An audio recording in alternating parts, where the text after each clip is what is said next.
क्या हुआ जब पुनर्जन्म के 12 साल बाद एक लड़की पहुंची महाकुंभ में और फिर वहां एक साधु को देखकर कहने लगी कि इसी ने मुझे मारा था। इस घटना की पूरी सच्चाई जब आप सुनोगे तो आपके पैरों के नीचे से भी जमीन खिसक जाएगी। वीडियो की शुरुआत करने से पहले महादेव के सच्चे भक्त वीडियो को लाइक कर कमेंट बॉक्स में हर हर महादेव जरूर लिख देना। दोस्तों, इस घटना की शुरुआत होती है राजस्थान के चित्तौड़गढ़ जिले से, जहां कुलदीप जी परमार और उनकी पत्नी सोनिया जी परमार रहा करते थे। कुलदीप जी अपने खुद का एक छोटा मोटा व्यापार चलाया करते थे, जिससे वह ठीक ठाक कमाई कर लेते थे और जैसे तैसे अपना और सोनिया का गुजारा कर लेते थे। एक दिन कुलदीप जी को खुशखबरी मिलती है कि सोनिया गर्भवती है। खुशखबरी सुनते ही कुलदीप खुशी से नाचने लगते हैं और फिर वह पूरे 9 महीना तक सोनिया का बहुत अच्छे से ख्याल रखते हैं। सोनिया की कोख से 9 महीने बाद एक बहुत ही सुंदर बच्ची का जन्म होता है। कुलदीप जी और सोनिया जी अपनी बेटी से बहुत प्यार करते थे। उन्होंने उसका नाम आलिया परमार रखा था। आलिया धीरे धीरे बड़ी होती जा रही थी। कुलदीप जी आलिया का स्कूल में एडमिशन करवा देते हैं। आलिया बचपन से ही पढ़ाई लिखाई में बहुत अच्छी थी। वह हमेशा स्कूल में पहला स्थान प्राप्त करती थी। लेकिन आलिया के मन में बचपन से ही पानी को लेकर एक अजीब सा डर लगा करता था। उसे कई बार रात को पानी के सपने आते थे। उसे ऐसा लगता था कि मानो वह पानी में डूब रही है। वह कई बार रात में जोर जोर से चिल्लाने लगती कि मुझे धक्का मत दो, मुझे बचा लो, मुझे बचा लो। जब भी वह किसी नदी किसी तालाब को देखती तो उसका पूरा शरीर कांपने लग जाता। कुलदीप जी ने कई बार कई सारे डॉक्टरों से इस बारे में बात करी और आलिया का इलाज करवाने की बहुत कोशिश करी, लेकिन डॉक्टरों को भी आलिया की इस तकलीफ के बारे में कुछ समझ नहीं आ रहा था।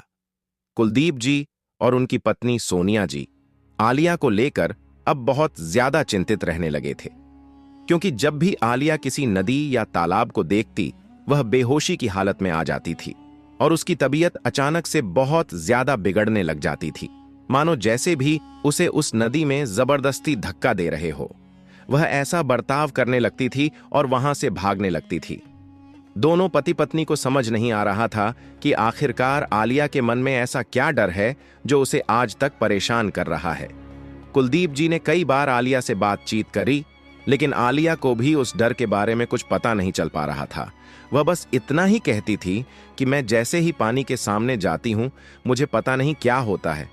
मुझे ऐसा लगने लगता है कि कहीं आप मुझे उसे पानी में धक्का देकर वहां से भाग ना जाओ, और मुझे कुछ भी समझ नहीं आता और मेरी तबीयत अचानक से बिगड़ने लग जाती है। धीरे धीरे कुछ साल बीत जाते हैं। अब आलिया पूरे 12 सालों की हो गई थी, लेकिन आज भी उसके मन में पानी को लेकर वही डर लगा हुआ था।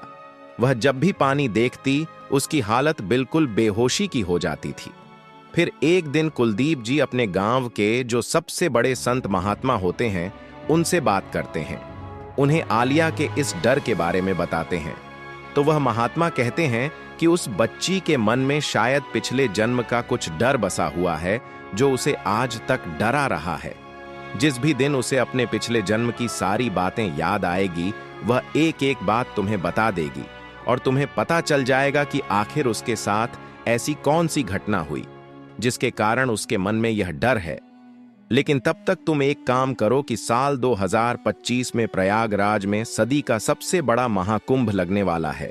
यह महाकुंभ पूरे 140 सालों के बाद आ रहा है और जो भी भक्त इस महाकुंभ में एक बार आस्था की डुबकी लगा लेता है उसके जीवन की सारी परेशानियों का अंत हो जाएगा और उसके सभी पाप एक डुबकी से ही नष्ट हो जाएंगे।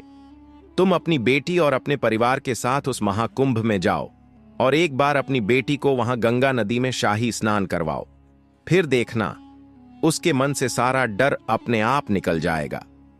कुलदीप जी को भी उन महात्मा की बातें सही लगती हैं।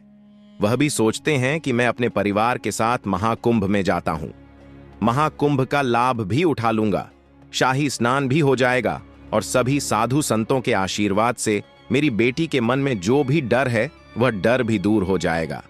कुलदीप जी अपनी पत्नी सोनिया की और अपनी बेटी आलिया की टिकट करवा लेते हैं और कुछ दिनों के बाद ही वह अपने परिवार के साथ प्रयागराज महाकुंभ में पहुंच जाते हैं। कुलदीप जी प्रयागराज में आलिया को लेकर कई सारे साधु संतों के पास जाते हैं और सभी साधु संतों का आशीर्वाद आलिया को दिलवाते हैं। आलिया अब थोड़ा अच्छा महसूस कर रही थी। रात बीत जाती है। अगले दिन शाही स्नान का दिन होता है। लाखों करोड़ों श्रद्धालुओं की भीड़, लाखों साधु संतों के साथ कुलदीप जी अपने परिवार को लेकर शाही स्नान की ओर आगे बढ़ते हैं। जैसे ही वह गंगा नदी के तट पर पहुंचते हैं, नदी को देखते ही आलिया के मन में बहुत ज्यादा घबराहट होने लगती है। कुलदीप जी आलिया को कहते हैं, तुम्हें बिल्कुल डरने की जरूरत नहीं है, मैं तुम्हारे साथ हूं, हम सभी साथ मिलकर शाही स्नान करेंगे। लेकिन आलिया जैसे ही अपना पहला कदम आगे बढ़ाती है, उसे बहुत ज्यादा घबराहट होने लगती है और वह वहीं के वहीं बेहोश हो जाती है और उसकी तबीयत बहुत ज्यादा बिगड़ने लगती है। फिर कुलदीप जी गंगा नदी में से एक लोटा जल भरकर लाते हैं और जैसे ही आलिया पर जल के छींटे डालते हैं, आलिया दोबारा होश में आ जाती है और वह डरते डरते कांपते कांपते कहने लगती है, मुझे नदी में धक्का मत दो, मैं नदी में जाऊंगी तो बच नहीं पाऊंगी, मुझे नदी में धक्का मत दो। वह जोर जोर से इस प्रकार से चिल्लाने लगती है। तभी वहां पास में एक बहुत ही सिद्ध चमत्कारिक साधु महात्मा खड़े होते हैं। वह इस पूरी घटना को होते हुए देख रहे थे। वह कुलदीप जी के पास आते हैं और पूछते हैं, क्या हुआ है? कुलदीप जी जब उन महात्मा को पूरी घटना बताते हैं तो साधु महात्मा कहते हैं, कई बार कुछ लोगों के साथ पिछले जन्म में कुछ ऐसी घटनाएं हो जाती हैं जो आने वाले अगले कई जन्मों तक उनके दिमाग में जगह बना लेती है।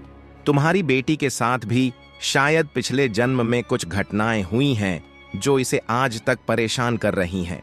तुम बिल्कुल चिंता मत करो। और वह आलिया से कहते हैं, बेटी 5 मिनट शांति से आंख बंद करके बैठ जाओ। फिर वह अघोरी बाबा गंगा नदी में से थोड़ा जल लेकर आते हैं। अपनी हथेली में जल लेकर कुछ मंत्रों का जाप कर कर आलिया पर जैसे ही गंगा जल के छींटे डाल देते हैं, तभी आलिया को अचानक से कुछ होने लगता है। वह जोर से अपना माथा पकड़कर घूम रही थी। कुलदीप जी यह सब होता देख बहुत ज्यादा डर जाते हैं। लेकिन वह अघोरी बाबा कुलदीप जी से कहते हैं, तुम बिल्कुल भी चिंता मत करो, तुम्हारी बेटी के साथ पिछले जन्म में कुछ हुआ है जो अभी तक उसे परेशान कर रहा है और उसके दिमाग में वही वही बातें चल रही हैं और इसीलिए तुम्हारी बेटी का यह हाल है। कुछ मिनट बाद जैसे ही आलिया होश में आती है, वह वापस से चिल्लाने लगती है कि मुझे नदी में धक्का मत दो, मैं तुम्हारे हाथ जोड़ती हूं, मैं तुम्हारे पैर पड़ती हूं। तब कुलदीप जी शांति से अपनी बेटी को पकड़कर उससे पूछने लगते, क्या हुआ है, तुम इतनी डर क्यों रही हो? तब आलिया कहने लगती है कि मैं एक 27 साल की लड़की थी और मुझे धोखाधड़ी से पानी में धक्का दिया गया। नदी में डूबने के कारण मेरी मृत्यु हो गई थी। मेरा नाम प्रियंका है और मेरे कातिल का नाम सौरव है, जिसने मुझे जबरदस्ती पानी में धक्का देकर मेरा जीवन समाप्त कर दिया था। फिर वहां खड़े अघोरी बाबा आलिया से बात करने लगते हैं और पूछते हैं, बेटी तुम किस गांव में रहा करती थी? पूरा सच बताओ, तुम्हारे साथ क्या हुआ था पूरी घटना का? हमें सही से पूरी घटना की हमें सही से जानकारी दो। तब आलिया कहती है, मैं उत्तर प्रदेश के चित्रकूट जिले में रहा करती थी। बचपन में ही सौरव से मेरे घर वालों ने मेरा बाल विवाह करवा दिया था। लेकिन जब मैं सौरव के साथ धीरे धीरे रहने लगी तो मुझे पता चलने लगा कि वह एक बहुत ही बुरा लड़का है। वह बहुत ज्यादा नशा करता है और वह बहुत ज्यादा जुआ खेलता है। सौरव ने धीरे धीरे जुए में हमारी सारी जमा पूंजी समाप्त कर दी थी। हमारा घर भी बिक चुका था। हमारे पास रहने को घर भी नहीं था। हम किराए के मकान में रहा करते थे। सौरव आए दिन मुझसे बहुत ज्यादा लड़ाई झगड़े करता था, लेकिन फिर भी मैं जैसे तैसे सौरव का साथ निभा रही थी। एक दिन सौरव रात को नशे में घर आता है और मुझसे कहता है कि तुम अपनी शादी के सारे गहने मुझे दे दो। मैं जुए में पैसा हार गया हूं, लेकिन मैंने वह गहने देने से मना कर दिया। उस बात पर हमारा बहुत बड़ा झगड़ा हुआ और फिर अगले दिन सुबह के समय सौरव मुझे गांव की नदी के किनारे पर घुमाने के लिए लेकर जाता है। हम दोनों वहीं नदी किनारे घूम रहे थे। तभी मौका देखते ही सौरव अचानक से मुझे नदी में धक्का दे देता है। मुझे तैरना नहीं आता था और फिर मैं उस नदी के प्रवाह में बह जाती हूँ। आलिया जैसे ही यह सच बोलकर अपनी आंखें खोलती है तो कुलदीप जी और वह अघोरी बाबा एक दूसरे को देखने लगते हैं। फिर वह अघोरी बाबा कुलदीप जी को बताते हैं कि इस बच्ची का तुम्हारे परिवार में पुनर्जन्म हुआ है। इसके साथ पिछले जन्म में यह जो घटना हुई, यह घटना आज तक इसे परेशान कर रही है, क्योंकि इस बच्ची को आज तक न्याय नहीं मिला है। यह बेटी तो तुम्हारी ही है, लेकिन इसके मन में पिछले जन्म की कुछ यादें हैं। शायद जब इसे न्याय मिलेगा तो इसे शांति मिलेगी और इसके दिमाग में से वह यादें और वह डर निकल जाएगा। फिर वह अघोरी बाबा कुछ मंत्र बोलकर गंगा जल के कुछ छींटे आलिया पर डालकर वहां से चले जाते हैं। अब कुलदीप जी बहुत ज्यादा परेशान थे। उन्हें समझ नहीं आता आखिर क्या किया जाए। फिर वह सोचते हैं कि आलिया ने जो पता बताया है उसी पते पर जाना चाहिए। फिर कुलदीप जी अपने परिवार के साथ आलिया को लेकर उत्तर प्रदेश के चित्रकूट गांव में जाते हैं।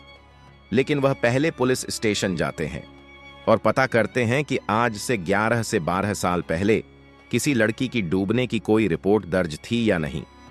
तब उन्हें मेरठ के पुलिस थाने से पता चलता है कि आज से ठीक 11 साल पहले प्रियंका नाम की एक लड़की की गांव के नदी में डूबकर मौत हो जाती है और आज तक उसकी वजह पता नहीं चल पाई। शायद वह गलती से नदी में गिर गई थी और उसे तैरना नहीं आता था, इसीलिए उसकी मौत हो गई। लेकिन कुलदीप जी पुलिस वालों को पूरी घटना के बारे में बताते हैं। पहले तो पुलिस वाले कुलदीप जी की बातों पर विश्वास नहीं करते, लेकिन फिर कुलदीप जी पूरी घटना को विस्तार में सही से समझाते हैं और सौरव का नाम बताते हैं कि किस प्रकार से सौरव जुए में पैसे हार गया था और किस प्रकार से उसने इस घटना को अंजाम दिया। तब पुलिस वालों को कुलदीप जी की बातों पर विश्वास होता है और वह आलिया को लेकर उसी घर में जाते हैं जहां वह पहले रहा करती थी। आलिया जैसे ही उस घर में पहुंचती है वह डरने लगती है, लेकिन उसे उस घर का पूरा रास्ता पता था। उसे उस घर के एक एक कमरे के बारे में पता था। पुलिस जैसे ही घर का दरवाजा खोलती है, सामने सौरव नशे की हालत में सोया होता है और सामने ही दीवार पर प्रियंका की तस्वीर लग रही होती है, जिस पर उसकी मृत्यु की दिनांक 12 साल पहले की लिखी होती है। आलिया जैसे ही उस तस्वीर को देखती है, वह चिल्लाने लगती है, यह मैं हूं, यह मैं हूं, और इसी ने मुझे नदी में धक्का दिया था। पुलिस सौरव को वहीं के वहीं गिरफ्तार कर लेती है। सौरव कहने लगता है, यह झूठ है, यह लड़की झूठ बोल रही है। लेकिन पुलिस सौरव को लेकर पुलिस थाने आती है और सौरव का रिमांड लेती है। जब सौरव पुलिस की हिरासत में होता है और सौरव का रिमांड शुरू होता है, तो सौरव कुछ ही मिनटों में सच्चाई बता देता है और कहता है कि हाँ, यह 12 साल की लड़की सच कह रही है। मैं बहुत ज्यादा कर्ज में डूब गया था, अपना घर खेत सब कुछ बेच चुका था और मैंने अपनी पत्नी से उसकी गहने मांगे थे क्योंकि मुझे कर्ज चुकाना था। लेकिन उसने जब गहने देने से मना कर दिया तो मैंने यह योजना बनाई कि मैं उसे नदी में धक्का दे दूंगा और फिर मैं अगले दिन उसे गांव की नदी के वहां घूमने ले गया और मैं उसे गांव की नदी में धक्का दे दिया। वह नदी के प्रभाव में काफी आगे बह गई थी। फिर मैं घर आया और तिजोरी से उसके सारे गहने चुराकर जुए में वह गहने हार गया। पुलिस जैसे ही यह सच सुनती है, वह सौरव के खिलाफ केस दर्ज कर देती है और फिर कानून सौरव को उम्र कैद की सजा सुना देता है। आलिया को जैसे ही यह खबर पता चलती है तो अब वह बहुत खुश थी क्योंकि उसे न्याय मिल चुका था।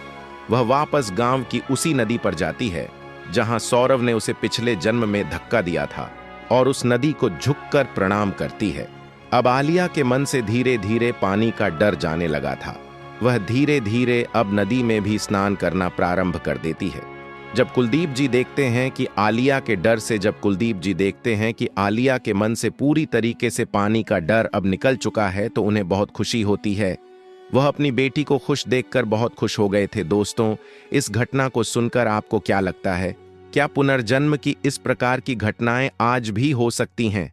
आप अपनी राय नीचे कमेंट बॉक्स में हमें जरूर दें।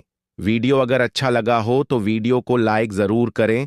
उसी के साथ यदि आप आगे भी ऐसी ही और चमत्कारिक वीडियो प्राप्त करना चाहते हैं तो आप हमारे चैनल को सब्सक्राइब जरूर कर लेना। अभी के लिए आप सभी दोस्तों का बहुत बहुत धन्यवाद।